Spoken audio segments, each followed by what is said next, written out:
Welcome back to the garden and welcome to garden therapy. This is episode 4, mindful gardening. Cultivating peace and connection with nature, or in short, keep calm and practice mindful gardening. So what is mindful gardening? It's focusing on the sights, sounds, and sensations of the garden. Mindful gardening is a practice that involves being fully present and aware while tending to a garden. It emphasizes being in the moment and engaging all of your senses to connect deeply with nature and the gardening process. Mindful gardeners focus on each task with intention, noticing the textures, the smells, and the sounds of the garden while cultivating a sense of peace and relaxation.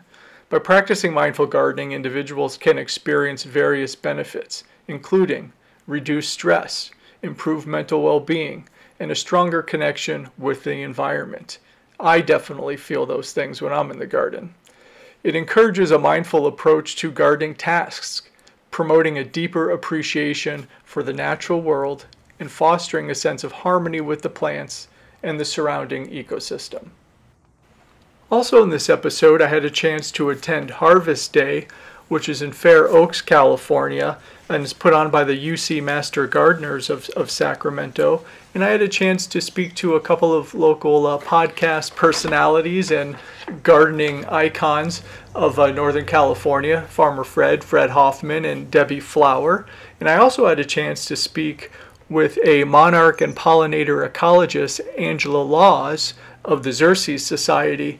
And we spoke about mindful gardenings and certain practices they can recommend that they put in place and recommend to us to put into place, and also some local gardeners as well. So let's dive right into this episode and talk about mindful gardening. But before we do, please hit that like button and subscribe. And if you think someone you know will get a lot out of this, please pass it on and share it with a friend. Now, there's some really cool benefits to mindful gardening. One of the cool things is when you get to observe everything that's going around you, you can follow some things with your eyes, like the bugs and the bees. And one day I was sitting here in my chair drinking my coffee like I do in the morning, and I just kept seeing one bee flying in front of my face over and over again. And so I decided to follow it, and this is what I saw. So at the top of the picture, you'll see that some blur fly on by, and then there's the bee. It has a petal or leaf of some sort in its mouth, and what it does is it takes that petal and it makes different types of brood chambers, and the petal and the leaves separate each brood chamber. She fills it up with pollen, lays her egg, and the eggs gestate there all winter and will come out in the spring. So seeing that bee build a home in there and a nest for its next generation of bees, it was really fulfilling. It was very satisfying. It was just a great feeling to know that what I wanted to accomplish here in the garden was to create an ecosystem, partly to make my life easier so I can bring in some beneficial insects and other critters that will help me pollinate my garden, as well as protect it from the bad guys, and very satisfying that it actually has been working. So I was very thrilled with that. And if I didn't have that mindfulness and that awareness throughout the garden, I probably never would have even known that little guy was there. And when it came down to taking this garden out in a few months, I probably would have pulled that borage out and would have destroyed the nest. So it really did help foster, a couple of the principles there of mindful gardening is, the power of the observation, the connection with nature as well. And, again, what a wonderful feeling and experience it is. And speaking of pollinators, I had a chance to speak with a monarch and pollinator ecologist, Dr. Angela Laws, from the Xerces Society, and you can find out more information about protecting pollinators at xerces.org. And we talked a little bit about mindfulness and how to integrate sustainable and eco-friendly practices into your garden to help promote environmental consciousness. So I'm with Dr. Angela Law from the Xerces Society, and we're going to talk a little bit about mindful gardening and some of the things you can do to help create an ecosystem in your garden. So how do you integrate sustainable and eco-friendly practices into your gardening routine to promote environmental consciousness? I think the first thing we do is avoid spraying pesticides in our garden to protect them. And then adding native plants where we can, I think, are two things we can do that will support pollinators and other wildlife in our gardens. Where's the best way, depending on where you live, to find out what the best native plants are for your garden and to support your vegetable garden at the same time? Well, I'm biased, but I would say Xerces.org is the best place. We have regional plant lists, so we have plants for every state, and for some states like California, we've got regional-based plant lists. In your opinion, creating that type of ecosystem, how does that benefit the human in regards to their mental wellness? Yeah, I think that after the pandemic, people have understood how important natural spaces are. There's a lot of research showing that spending time in nature can help reduce stress levels, and it's just fun. It's rewarding to go in your yard and see all this biodiversity there as a result of this garden that you created. Awesome. Thanks, Dr. Angela. Appreciate it. Thank you. Yeah, I like to grow plants because plants don't talk back. So they're your friend forever. They're like dogs or cats. They're not going to, convince you of anything. And they love you. The plants love you. And just working in the soil. There's something about getting your hands in dirt that just feels so right. Digging in dirt, playing with plants, pulling up a plant and looking at the roots and seeing how a plant grows. That is just so amazing. And it really puts everything in perspective as far as, where did you come from and where are you going? It's all in those plants that you grow. Can you share any personal experiences or stories where mindful gardening positively impacted your mental well-being? I think the whole idea, and this is what I really get into, is eating what I grow. I like to say, you grew it, now eat it. That's the satisfaction. That's the payoff. And it's healthier food. You're helping your body. You're helping your mind. You're helping your spirit. When you're growing food for your table, knowing you cannot feed your family any better than that. It's fresh from the garden. It's got all the vitamins and minerals and nutrients it's ever going to have, unlike anything in a grocery store, which has been there for who knows how long. So, yeah, just enjoying the bounty of your labor is very satisfying. I sometimes envy, because my very first job was cutting lawns on the block. And when you cut lawns, you get the satisfaction when you're done of looking at a job well done. And the garden, when it produces food, that's a job well done. And you can take a lot of pride in that. Amen. Thanks, Red. I appreciate it. Sure. So can you share any personal experiences or stories where mindful gardening positively impacted your well-being, your mental state?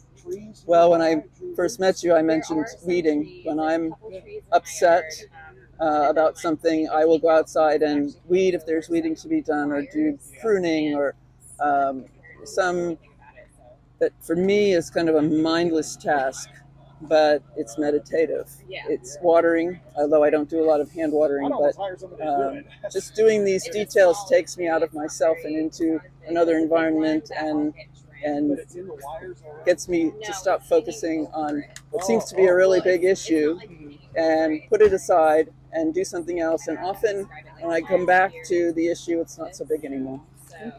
Thanks for mentioning coming back to it, because I was going to ask you about, it doesn't go away. No, it doesn't. And shoving it down it just makes life worse. So one thing, I always like listening to the podcast is you and Fred start talking about something and you end up, like today, talking about corn.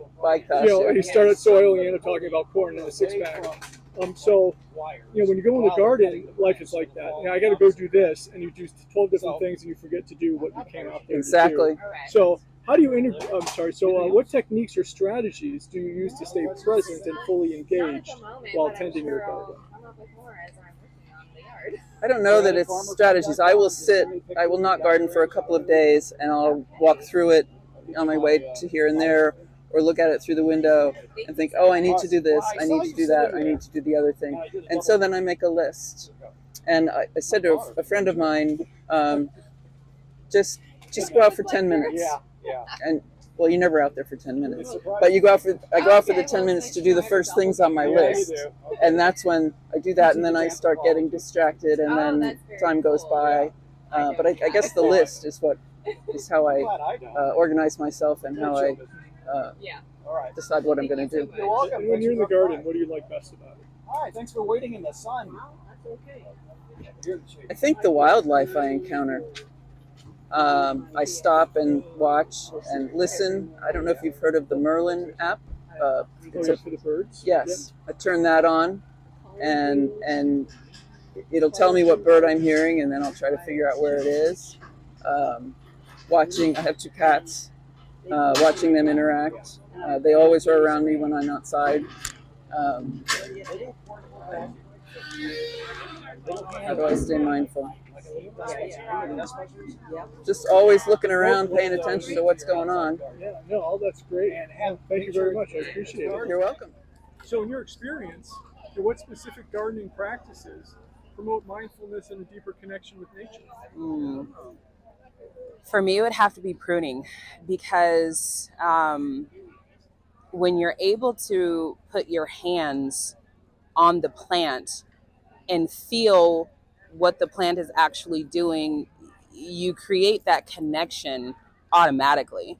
I enjoy working in the soil, knowing what's going on in the soil, and there's a healing that comes from just being in the soil and being able to touch your plants and touch, nature. So in that regard, I really enjoy pruning and touching and harvesting, because you become connected in that way. I agree. So, I'm definitely hands-on, gloves off. Definitely, even sticking your hands in the soil, like when you're planting out. Yes. And touching plant, there definitely is an energy there.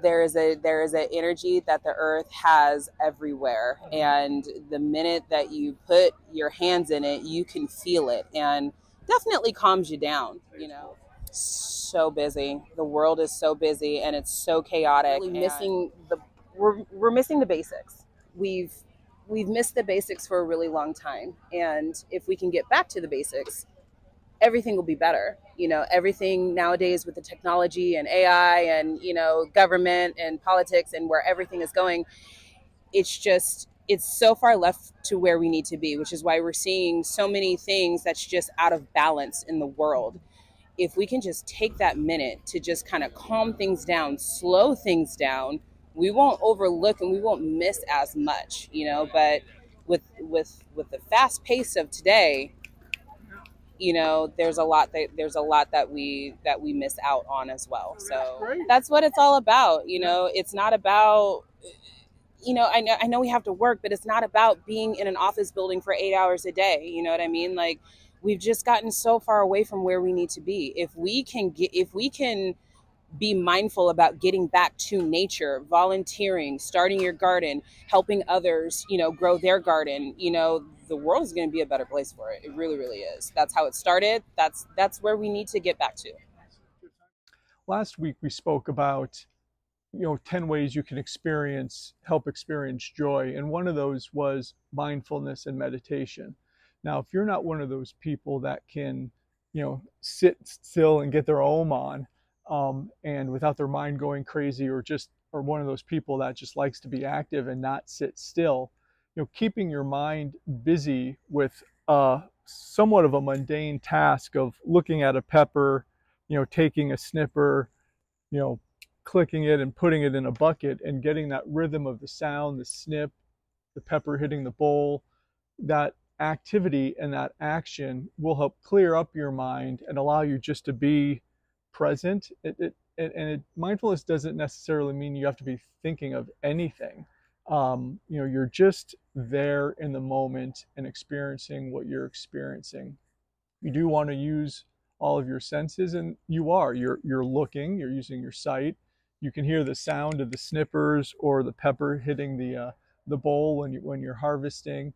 So you have that. You have the smells and the sounds of the garden, and you have that feel of the plant or the mulch or the soil, whatever you're doing at the time. So experiencing all of that and just kind of emptying your head and going through the routine, that's part of the mindfulness and can get you in that meditative state and that state of sort of happiness, bliss, and joy, which is what gardening does for me.